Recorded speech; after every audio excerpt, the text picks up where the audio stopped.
오늘 저는 분당에서 설교하고 우리 담임 목사님 진재현 목사님은 수지에서 설교하십니다.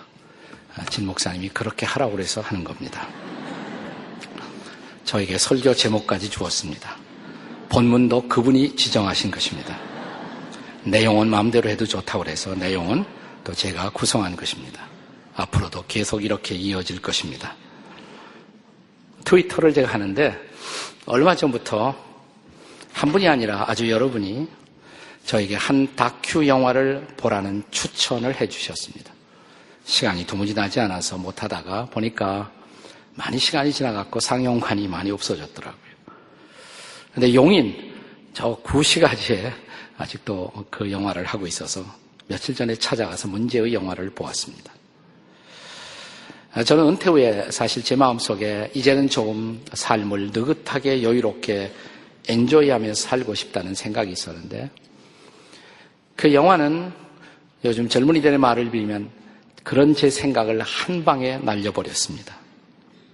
제목은 울지마 톤스. 이 영화는 아프리카 오지 수단 남쪽의 작은 마을 톤스, 세계에서 가장 키가 커다란 소위 딩카족들이 살고 있는 곳, 가난과 전쟁, 절망으로 가라앉은 이 지역에 한국에서 인제의과대학을 졸업하고 또 부르심을 받아 신학을 한 후 여기에 찾아와 선교 베이스를 만들었던 가톨릭 의료 선교사 이태석 신부의 이야기를 담고 있었습니다. 이 영화가 던진 충격은 그가 너무나 치열하게 열심히 선교하다가 젊은 나이에 아깝게 세상을 떠났다는 사실 때문만이 아니었습니다. 제 마음을 흔들어 놓은 것은 그 치열한 그분의 사역도, 치열한 열정도, 또 치열한 헌신도, 치열한 선교 업적도 아니라 그분의 남기신 치열한 사랑의 흔적 때문이었습니다. 영화를 보는 동안 내내 영화는 저를 괴롭혔습니다. 전혀 재미있는 영화가 아니라 이 영화는 저를 고통스럽게 만들었습니다. 이 다큐의 한 장면이 지나갈 때마다 지나간 목회 40년이 주마등처럼 지나치면서 계속되는 한 질문이 너는 너에게 맡겨진 양무리를 진정으로 사랑했느냐는 질문으로 저를 괴롭히고 있었습니다. 그리고 나머지 내 인생을 걸고 정말 진정성 있는 애정으로 내게 다가오는 사람들을 사랑하다가 후회 없이 나도 인생을 산화시키고 싶다는 불꽃 하나를 제 마음에 심었습니다. 이 영화의 오프닝은 암 선고를 받은 주인공이 사제 혹은 신부의 이미지에 어울리지 않는 유행가를 부르는 것으로 시작됩니다. 윤신혜의 열애를 기타를 치며 열창하는 것으로 시작됩니다.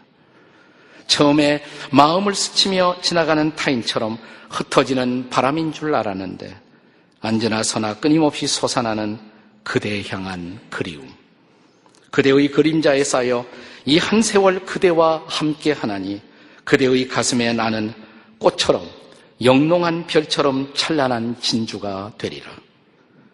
마지막 문단입니다. 그리고 이 생명 다하도록 뜨거운 마음속 불꽃을 피우리라. 태워도 재가 되지 않는 진주처럼 영롱한 사랑을 피우리라. 그가 여기서 언급한 그대는 물론 그가 선교의 대상이었던 톤스 마을 부족 사람들이었습니다. 그렇다면 그가 이 수단 남쪽의 오지 마을을 찾아갔던 이유, 그리고 그들을 위해서 기꺼이 자기의 짤막한 인생을 산화시켰던 이유는 무엇 때문이었을까요? 그 해답이 바로 오늘의 본문입니다. 요한복음 13장 34절 35절입니다. 이 다큐 영화의 주인공이 톤스 마을을 찾기 전 그보다 2000년 전에 지구 마을을 찾아온 이가 계셨습니다. 이 마을 사람들에 대한 사랑 때문에 기꺼이 자기 인생을 이 다큐 영화의 주인공보다 훨씬 더 젊은 나이에 산화시키셨던 분 예수 그리스도.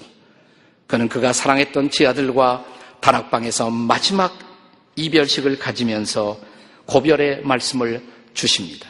그 말씀의 핵심이 본문입니다. 너희는 서로 사랑하라.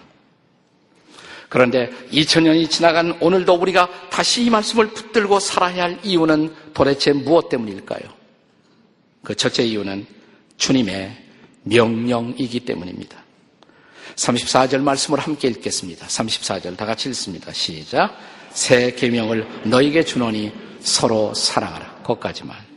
새 계명, new commands 혹은 new commandment, 새로운 명령이라는 말입니다. 한 신학자는 이 사랑에 대한 말씀은 구약에도 얼마든지 있는데 예수님이 왜 여기서 새로운 명령이라고 말씀했느냐는 문제를 제기합니다. 그리고 그는 이렇게 대답합니다.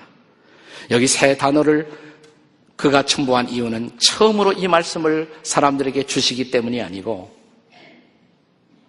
이것은 전에도 주어졌지만 날마다 우리 자신에게 새롭게 상기되어야 할 말씀이고 날마다 새롭게 순종되고 강조되어야 할 명령이기 때문이다 라고 말합니다.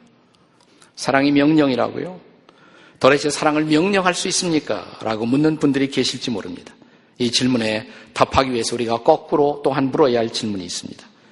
우리는 어떤 이웃들을 당연히 사랑해야 할 줄 알면서도 우리가 사랑하지 못하는 이유는 무엇 때문일까요? 그것은 많은 경우 마음이 끌리지 않는다, 사랑하고 싶은 느낌이 없다는 것입니다. 그러나 사랑하는 여러분, 사랑이 명령이라면 이것은 감성적으로 접근돼야 할 말씀이 아니라 의지적으로 응답돼야 할 말씀입니다.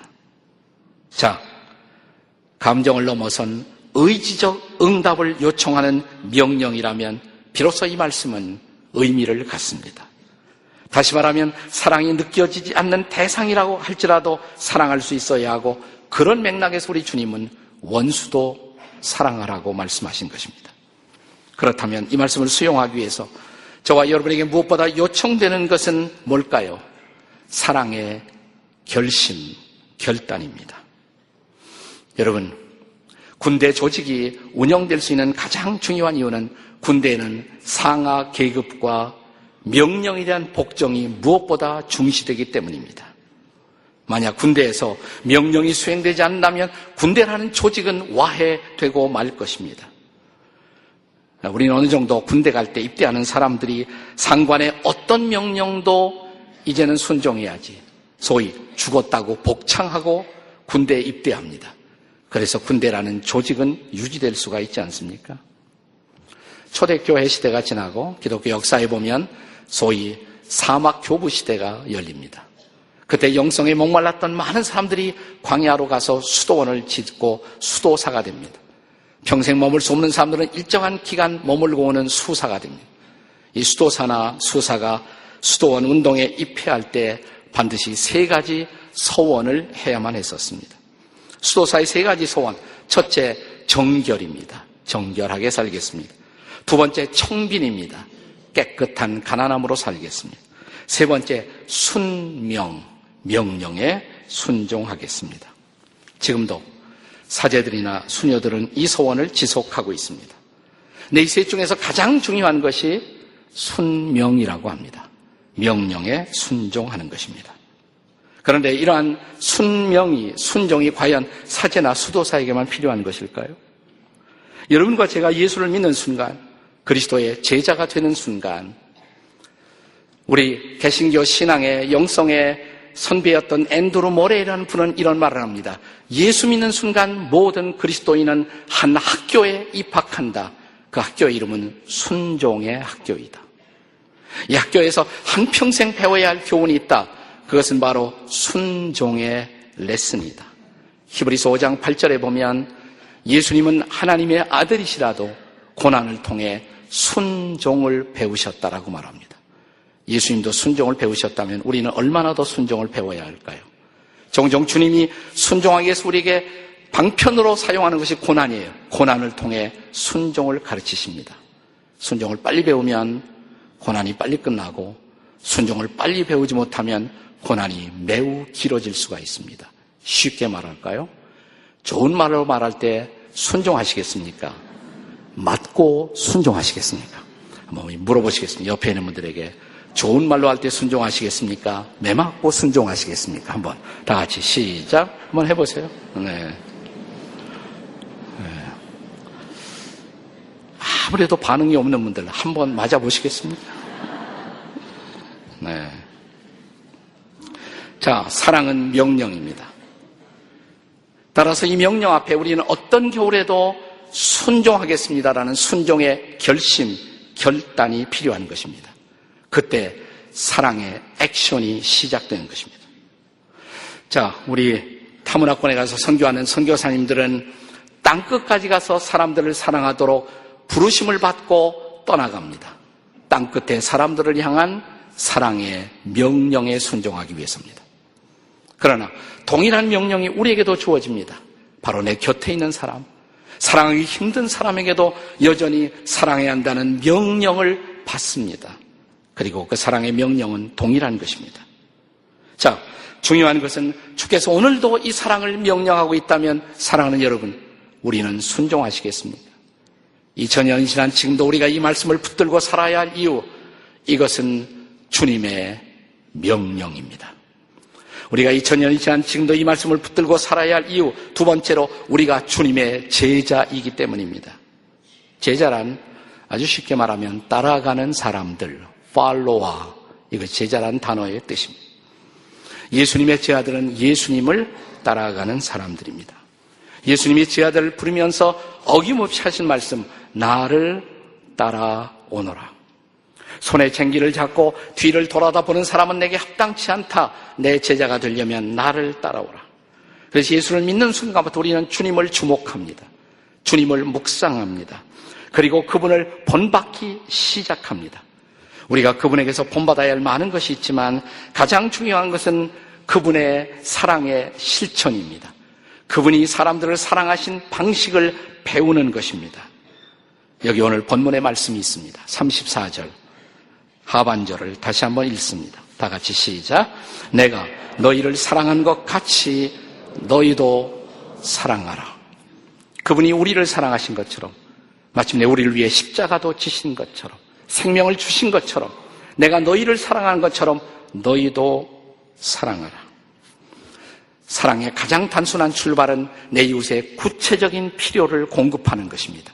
내 유익이 아니라 이웃의 유익을 구하는 것입니다. 사랑은 자신의 유익을 구치 않고, 바꾸어 말하면 사랑은 이웃들의 유익을 구하는 데서부터 시작됩니다.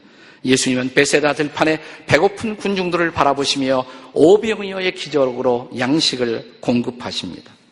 눈먼 자에게 빛을, 귀가 먼 사람에게 소리를, 그리고 말하지 못하는 사람들에게 혀를 풀어 언어를 주십니다. 걷지 못하는 사람에게 일어설 수 있는 힘을 주십니다. 영생의 질문을 안고 있는 사람들에게 영생의 말씀을 주셨습니다. 할 수 있는 일로, 할 수 있는 때, 할 수 있는 방법으로 이웃들의 필요를 채워주십니다.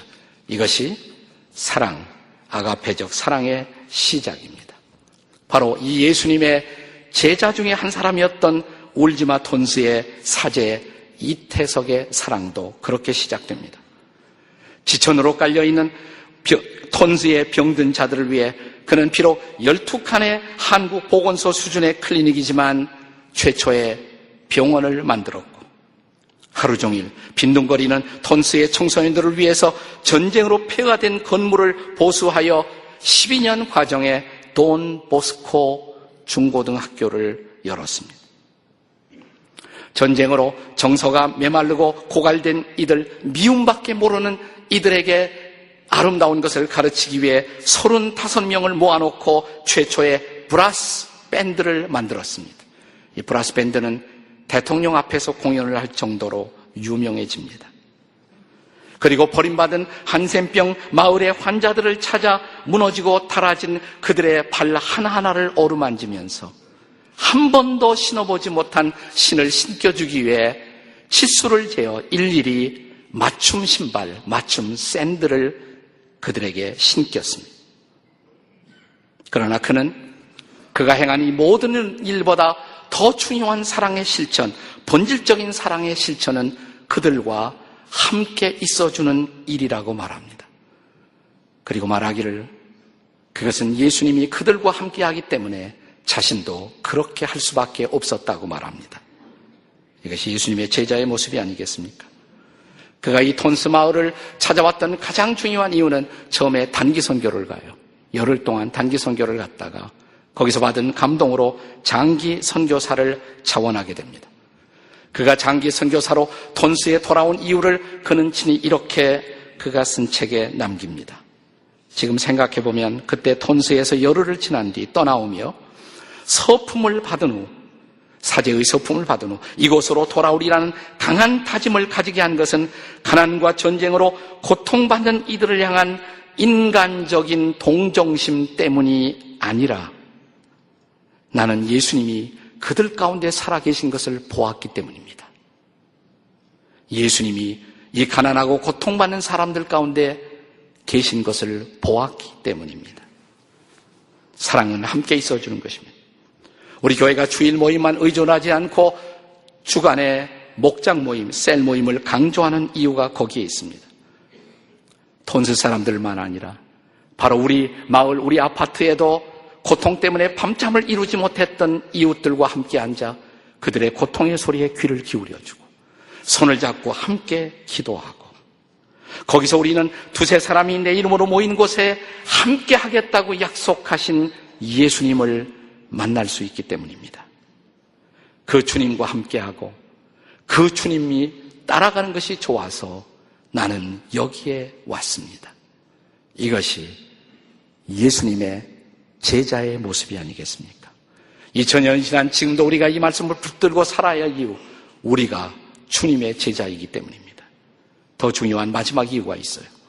그것은 세상의 필요이기 때문입니다. 그것이 세상의 필요입니다. 세상이 예수님의 제자들에게, 아니 예수님의 몸된 교회에게 보고 싶어하는 가장 중요한 것이 뭘까요? 세상은 우리의 1년 52주 빼놓지 않은 주일 성수로 감동을 받지 않습니다. 물론 주일 성수는 중요하지만 세상은 우리의 새벽 기도회나 우리의 일주일에 한 번의 철야 기도회, 심야 기도회로 감동을 받지 않습니다.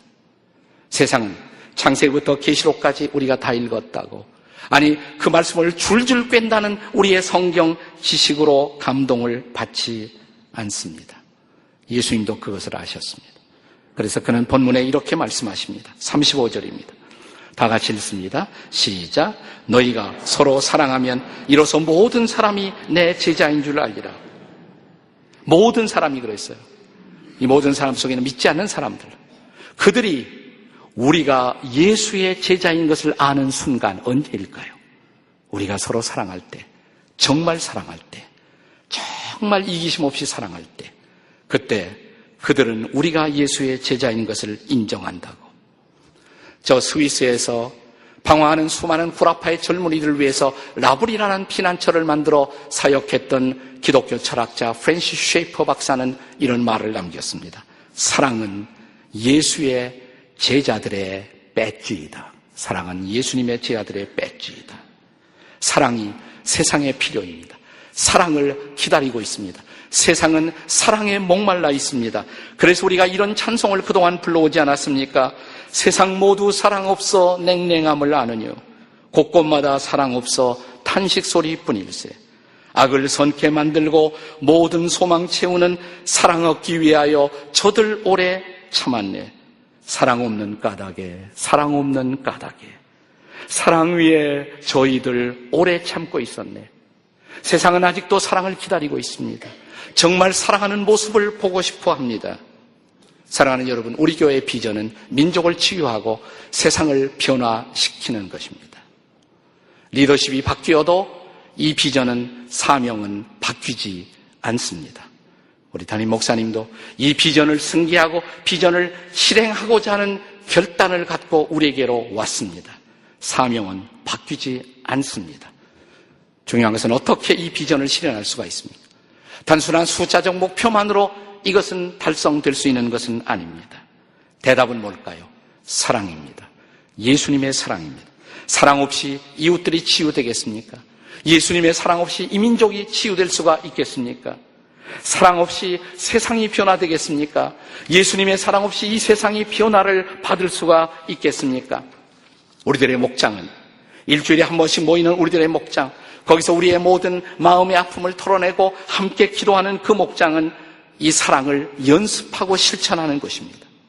예루살렘의 다락방에 처음째 아들이 모였던 것처럼, 우리는 일주일에 한 번씩 모여 거기서 사랑을 연습하고 사랑을 배우고 사랑의 고귀한 가치를 깨닫고 벌떡 일어나 이제는 이 사랑을 필요로 하는 더 먼 곳 예루살렘을 지나 유대로 사마리아 땅끝까지 우리는 나아가는 것입니다. 울지마 톤스 이 다큐 영화는 마지막에서 절정에 도달합니다. 저는 마지막 대목에서 극장인 것을 거의 잊어버리고 오열해서 실수할 뻔했습니다. 사제 이태석은 잠시 휴가로 한국에 나왔다가 대장암 3기 판정을 받습니다. 그는 암 판정을 받고도 톤스 선교 사역을 후원하는 음악회를 아무 일이 없는 것처럼 음악회를 이어옵니다. 활동을 쉬지 않습니다. 쓰러질 때까지. 그리고 그는 하나님만이 아시는 이유로 지금부터 정확하게 1년 전 2010년 작년 1월 14일 하나님의 부르심을 받아 세상을 48세를 일기로 떠나갑니다. 그는 그렇게 죽었습니다. 그리고 그는 그렇게 장례식을 치렀습니다. 그런데 그가 마지막 순간까지 가지고 있었던 소망, 톤스로 돌아가고 싶다고 이 소망을 이루기 위해서 그를 아끼는 사람들이 마지막 의식으로 장례 후 이태석 신부의 장례식 광경을 담은 비디오와 영정사진을 들고 톤스 마을로 갑니다. 사제 이태석이 키운 브라스밴드 단원들을 한반에 모이게 하고 비디오를 틀어주기 시작합니다. 이 딩카족 청소년들은 전쟁이 많은 부족이었기 때문에 어려서부터 용감한 전사가 되기 위해서 절대로 울어서는 안 된다는 교육 속에 자라온 청소년들이었습니다. 여자도 마찬가지입니다.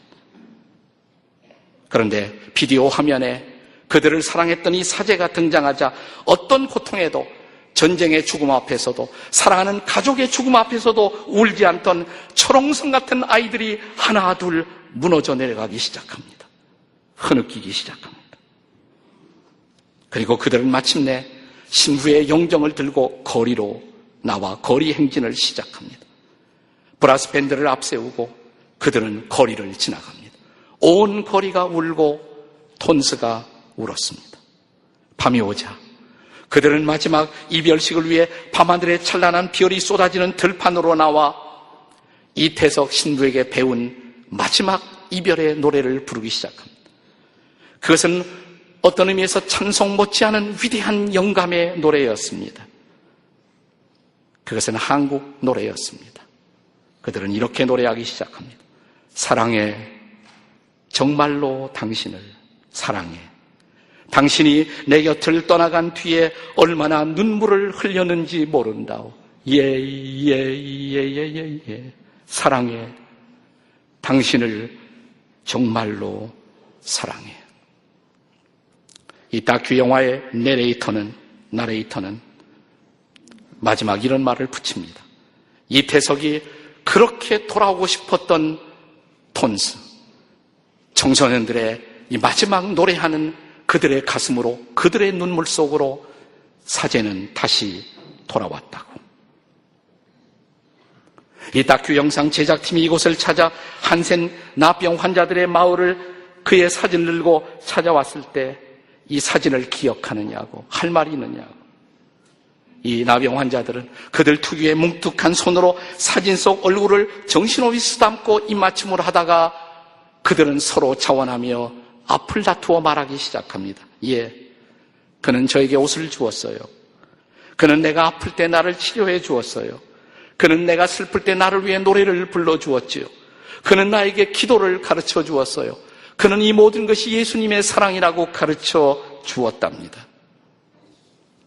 작년 2010년 4월 11일 처음으로 이 다큐가 방영되고 9월 9일부터 극장관으로 개봉된 후 시청자들의 뜨거운 반응으로 영화는 작년 말까지, 금년 초까지 아주 적은 몇 개의 상영관에서 아직도 연장되어 방영을 계속하고 있고, 그 결과로 수단 어린이 장학회가 결성되고 2명의 톰스 청년들이 한국에 와서 공부를 하게 되었고, 그리고 톤스를 지원하는 의료 선교가 새롭게 태어나고 있습니다. 이것이 사랑의 능력입니다.